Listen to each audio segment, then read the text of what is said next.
Подуваш се, чувстваш тежест. Коремът ти стои като балон дори когато не ядеш. Енергията ти пада още преди обяд. Храносмилането се бави, а всяко хранене ти тежи.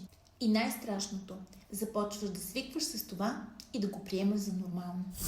Но истината е друга. Това не е нормално и никога не е било. Ако се будиш с подпухналост, с болезнен корем, ако захарта те държи в магиосен кръг, а кафето вече не те спасява, ако чувстваш умора, тежест и не се чувстваш добре в кожата си, това не е слабост. Това е биология. Това е вик за помощ от твоя микробиом. Днес 95% от хората живеят с компрометирана чревна флора. Също така с нарушена стомашна киселинност, с забавена детоксикация и дори не подозират за това. И ето голямата истина, която никой не ти казва. Нито диета, нито фитнес, нито хапче.